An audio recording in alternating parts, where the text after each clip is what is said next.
análisis estructural. Entonces, vamos a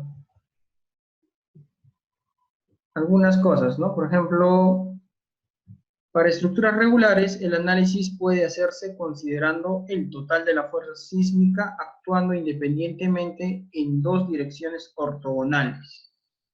Entonces, si nuestra estructura es regular, podemos asignarle un análisis en la dirección X y un análisis en la dirección Y. Si la estructura es irregular,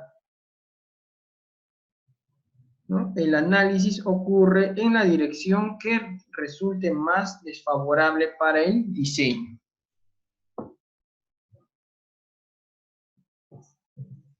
Bueno, esto se refiere, por ejemplo, si... A ver, ¿cómo podemos hacer esto?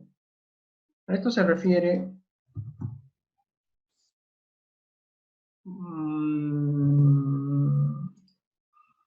a ver, para que quede claro que la norma dice eso. Si tuviéramos pórticos,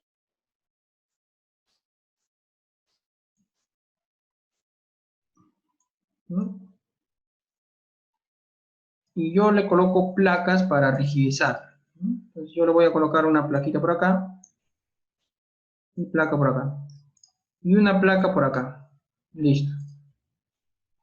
Entonces, la norma dice que si la estructura es irregular, digamos, en este caso, en la dirección X, ¿es regular o irregular? Es irregular porque existe torsión en planta, ¿no? En X, el sismo en X es irregular. Y si la estructura, y si el sismo viene en esta dirección, sismo en Y, la edificación es regular, ¿no? Entonces, ¿quién va a primar? ¿Nuestra edificación es regular o es irregular? ¿No? Nuestro sismo,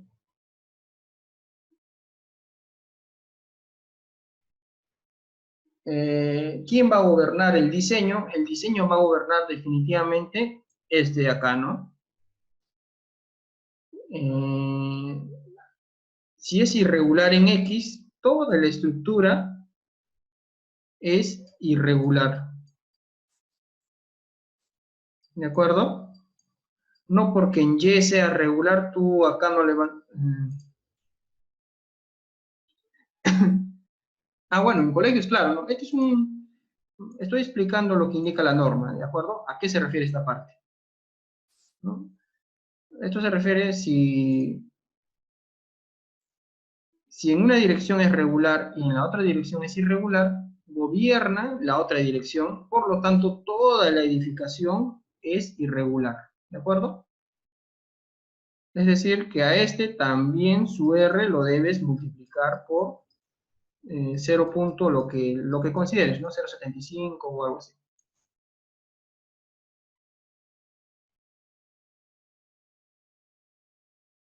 Tijerales intermedios. ¿Cómo tijerales intermedios? Un tijeral tiene grandes luces, o sea, puede tener 20 metros, 30 metros. ¿A qué te refieres con tijerales intermedios?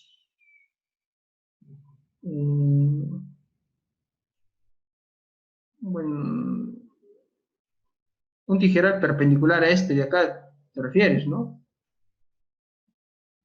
O un tijeral así, ¿no? En esta dirección, ¿a eso te refieres? Entonces, bueno,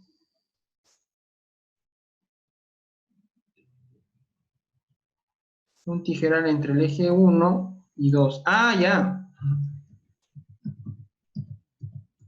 O sea, claro, también puede ser. Si esta luz es muy grande, ¿no? La de acá, este 425, ¿no? Entonces requerirías de tijerales intermedios. Ahí.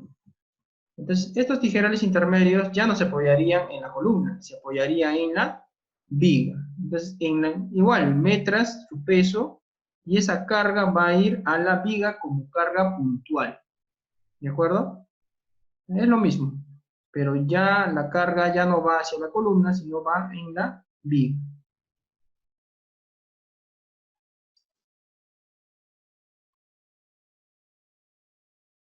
Claro, el modelo no tiene esas vigas, ¿no? Tendrías que generarle esas vigas. A ver, en el modelo no tiene esas vigas, ¿no?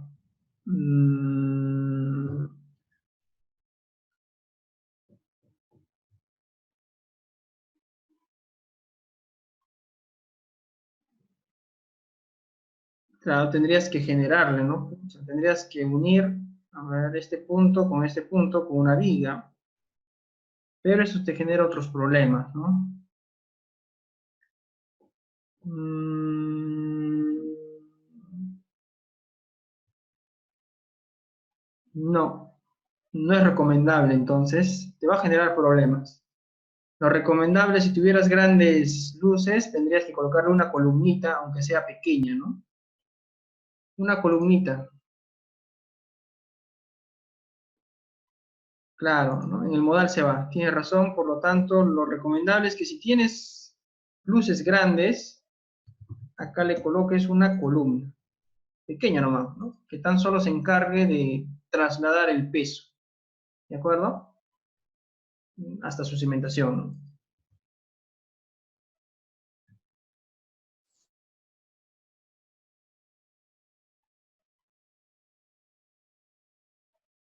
Si esas vigas las articulamos, a ver, ¿cómo podríamos articularla? Considerando, podría ser, ¿no? También, tiene razón su compañero, ¿ah? Si le colocamos vigas metálicas, podría ayudar, ¿no? Y conexiones articuladas en los extremos, simplemente el peso lo traslada, ¿no? Hacia las columnas. También podría ser, buena opción. Podríamos colocar vigas metálicas con nudos articulados, ¿no? Que el peso de la viga lo traslade hacia esta columna y lo traslade hacia esta columna. También podría ser. Bueno, hay varias opciones, ¿no? Pero en nuestro caso lo dejamos ahí.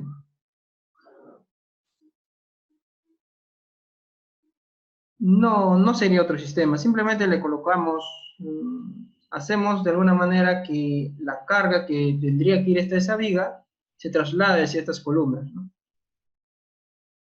Ya.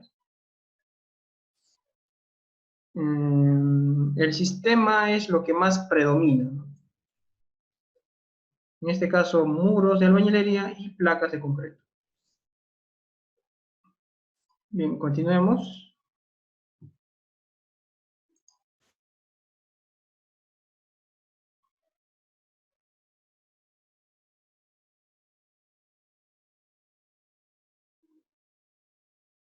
¿No? El comportamiento es que en el tercer nivel, cada elemento se mueve independientemente. ¿De acuerdo? Si tú conectas, de alguna manera vas a generar que el movimiento de esto afecte al movimiento de esto, ¿no? Eso lo vamos a ver ahorita con los modos para que vean la diferencia.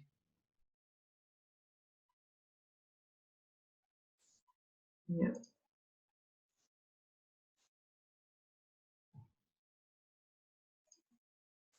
Entonces, también indica que las solicitaciones sísmicas verticales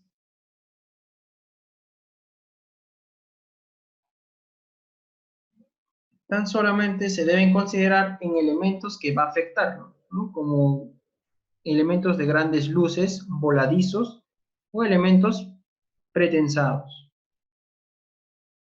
¿no? Entonces, si no tenemos esos grandes voladizos, tan solo podemos asignar un sismo en X y un sismo en Y.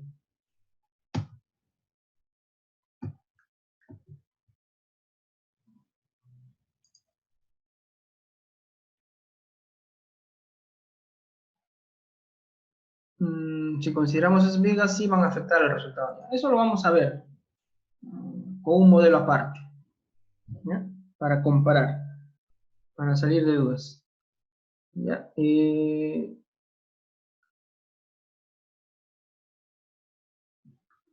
Cuando hagamos análisis sísmico,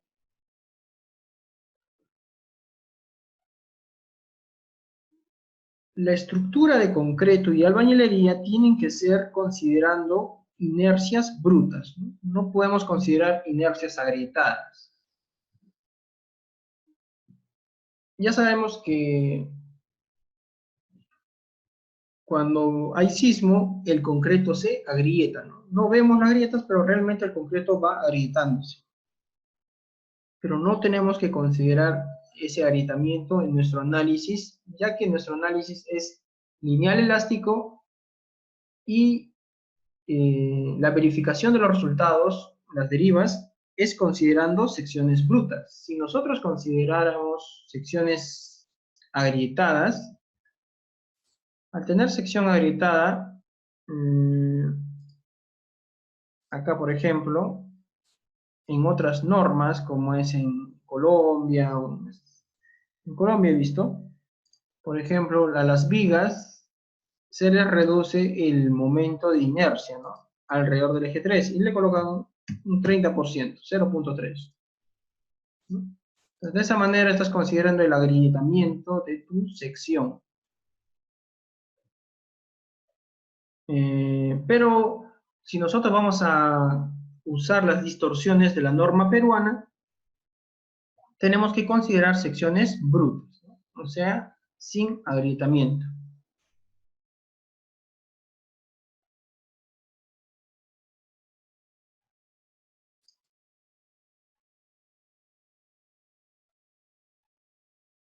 No, o sea, si tú consideras agrietamiento, te vuelas, ¿no? Vas a tener mayores desplazamientos, mayores distorsiones y no vas a cumplir con la norma. Entonces, hay otras normas que van a considerar mayores distorsiones, ¿no? Ya no consideran 7 por 1000, sino consideran 14 por 1000, 20 por 1000, ¿no? Entonces, pero considerando secciones agrietadas. Pero esas son otras normas,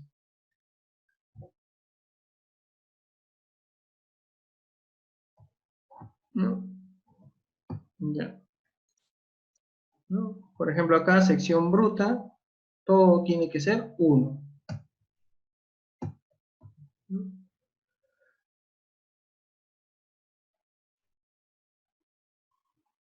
La tabiquería también es muy importante considerarla como un puntal en compresión, ¿no? La cual tiene que resistir. Cuando la tabiquería no está aislada, debemos modelarla como un puntal en compresión. El peso, ya sabemos, esto hemos hecho, nuestra edificación es categoría A, por lo tanto se considera el 50% de la carga viva. Y la azotea, que sería nuestro techo, va a tomar el 25% de la carga viva. Esto es lo que hemos hecho: carga viva, carga muerta 100%, carga viva 50% y azotea 25%. El análisis sísmico ya lo hemos visto, tenemos estático y dinámico, ¿no? Para el estático necesitamos una fuerza, un cortante basal, que ya sabemos qué cosa es Z, factor zona, uso, amplificación de la estructura y el factor suelo entre el factor de reducción sísmica por el peso. Entonces, C entre R antiguamente, o en la norma anterior, era 0.125, ahora es 0.11. Este factor te asegura que el cortante mínimo sea al menos el 5% del peso. Con este cortante, o con este factor, tú garantizas que el cortante va a ser mayor al 5% del peso. Bueno, para un análisis estático, ya sabemos, simplemente son fuerzas en cada entrepiso y es una proporción o un factor del cortante basal, ¿no? El alfa. Y este alfa está dado por esta expresión. Anteriormente tampoco se considera el K, ahora sí se considera el K, donde K varía de 0,5 hasta 1. No, perdón, donde el K tiene, ¿dónde está la expresión del K?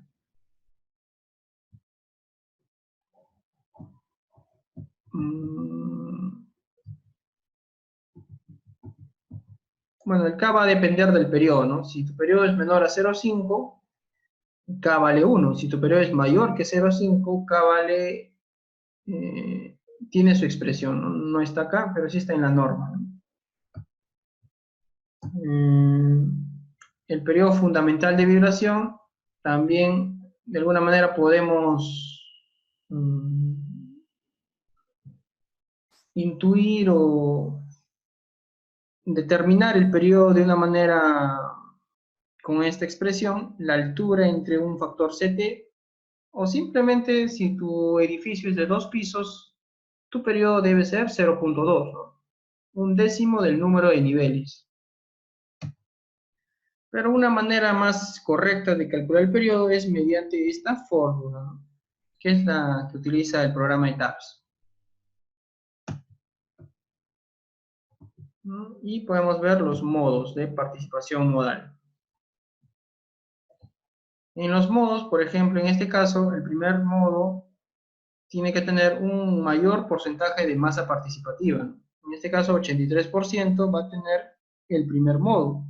El segundo modo no tiene porcentaje de participación modal, no tiene masa. Por lo tanto, se desprecia este modo. Y recién en el tercer modo adquiere masa, ¿no? El 72% de la masa.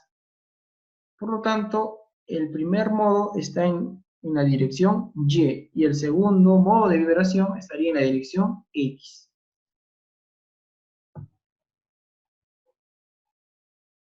La excentricidad accidental, ya sabemos que durante un sismo realmente la fuerza no está en el centro de masa, sino a cierta distancia. Es el 5% de la base perpendicular al análisis. Para fuerzas verticales, ya. Modos de vibración se refiere a los desplazamientos proporcionales de nuestra estructura, ¿no?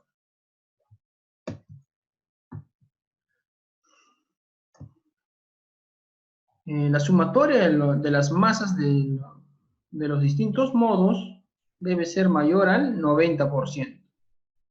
Bueno, podemos considerar estos modos.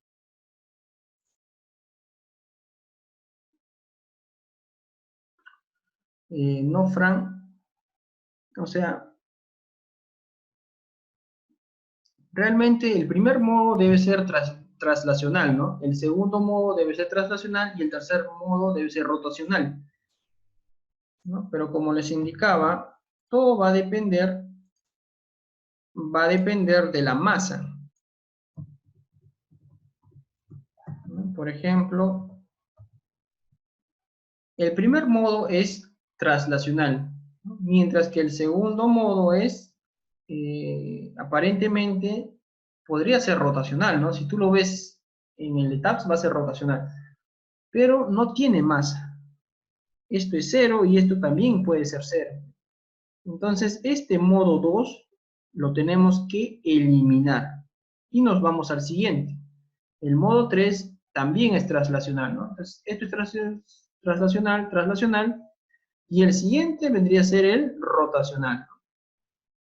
¿De acuerdo? Entonces, tenemos que considerar la masa. Si no hay masa, la estructura no se mueve.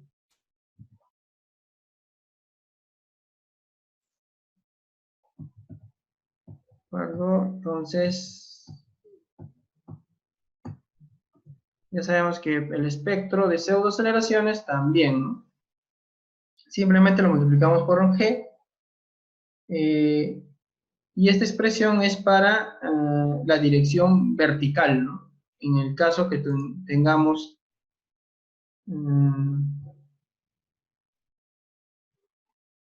exactamente, Iván, si no cumplimos con la masa, tenemos que incrementar el número de modos.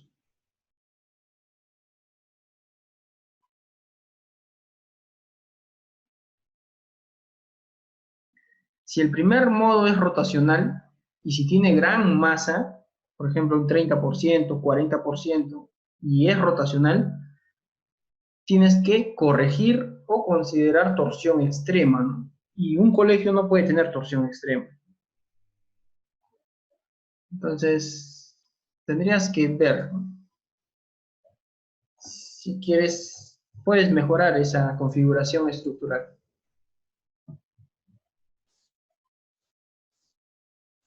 Bien.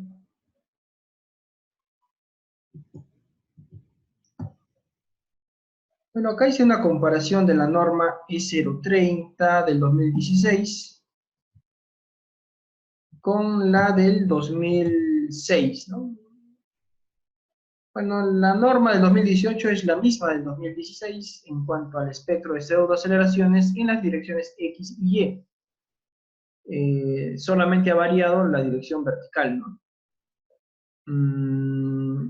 Pero acá hice una comparación de la del 2016 con la del 2006. Como les indiqué, por ejemplo, el espectro de pseudoaceleraciones del 2006 vendría a ser la verde.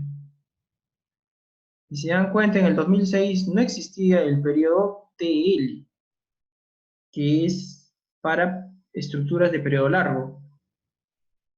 En el 2018 ya tenemos el TL, ¿no? Por eso tiene esta curva. Y para el sismo vertical, esta pendiente, ¿no? Y este de acá vendría a ser el espectro del sismo de Lima del 66. Más o menos tiene la forma. Para lo que es velocidades, pseudo velocidades, este es el espectro del sismo de Lima, de pseudo velocidades, mientras que la verde vendría a ser la del 2006, ¿no? Acá es constante, mientras que en el 2018 desciende, ¿no? Desciende. Entonces, ¿cuál de los dos tiene razón? Lo podemos ver mediante el espectro de desplazamiento. En el espectro de desplazamientos,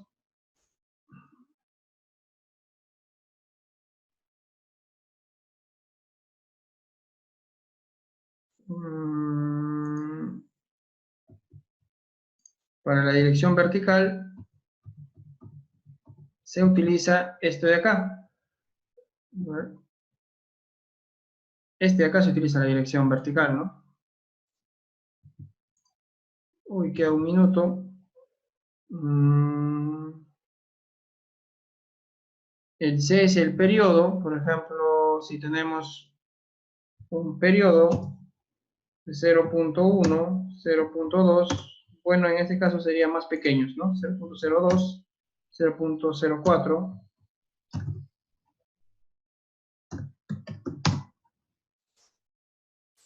Y acá 0. ¿No? Y tenemos un TP, digamos, 0.4.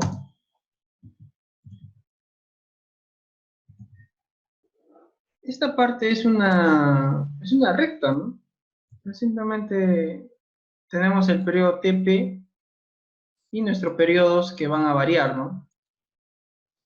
El C para la dirección vertical va a ser igual cuando el periodo es menor a 0.2 TP, ¿no? Entonces 0.2 por TP es 0.08, o sea, tan solo me va a afectar estos cuatro, ¿no?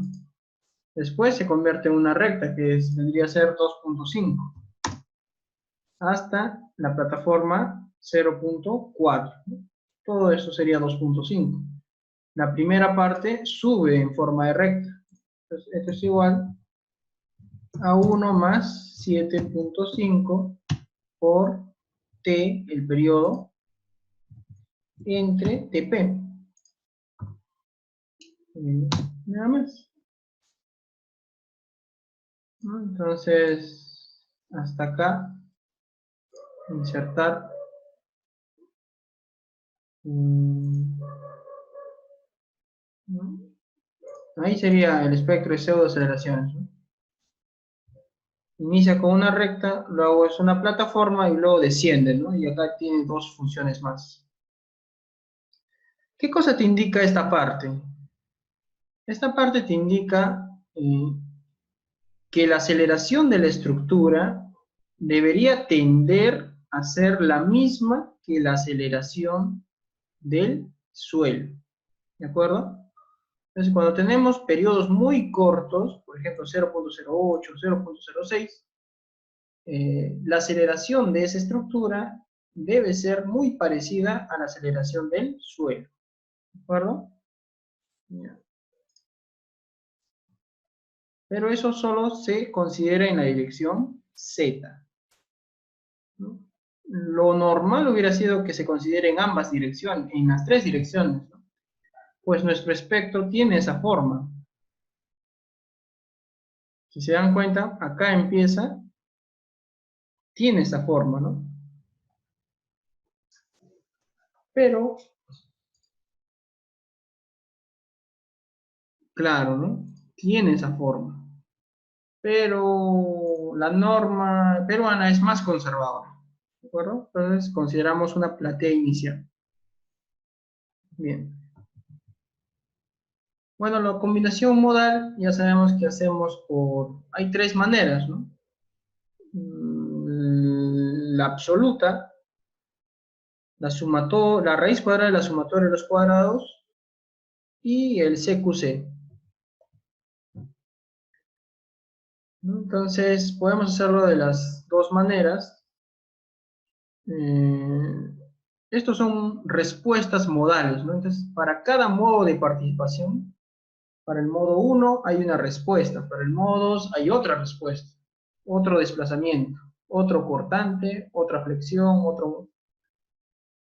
todo tipo de respuesta va a depender del modo de vibración que estás usando, ¿no? Entonces, al final, la respuesta total es una combinación de todos los modos, de todas las respuestas modales. Y puede ser mediante el CQC o mediante esto, que es un porcentaje del absoluto más un porcentaje de la raíz cuadrada de la sumatoria de los cuadrados. La cortante mínima, esto ya es para el diseño. La cortante mínima dinámica debe ser al menos el 80% de la estática, ¿no? Para estructuras regulares y 90% para estructuras irregulares. La excentricidad accidental, ya sabemos, el 5%. El análisis de tiempo historia es para no lineal, ¿no? Un análisis no lineal, por ejemplo, requiere de registros.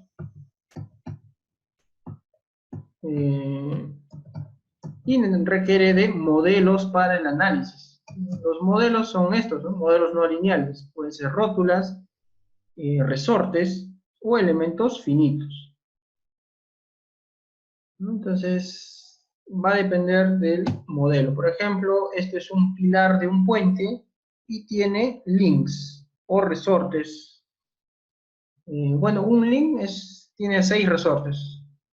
Un axial, 2 a flexión, 2 a cortante y 1 a torsión, ¿no? Por ejemplo, podemos tener un historial de desplazamientos y obtenemos un análisis estático no lineal cíclico del pilar, ¿no?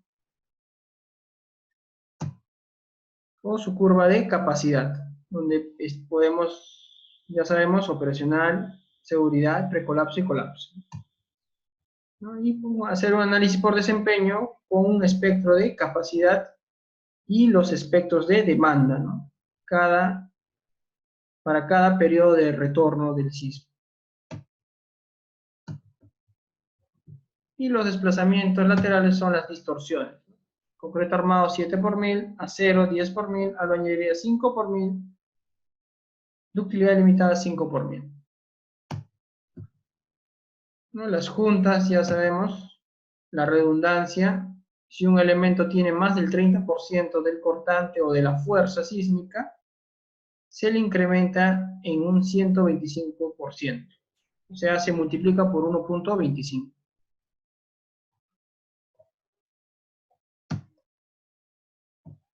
Bueno, los elementos no estructurales, eso lo vamos a ver en la última sesión, y las cimentaciones también.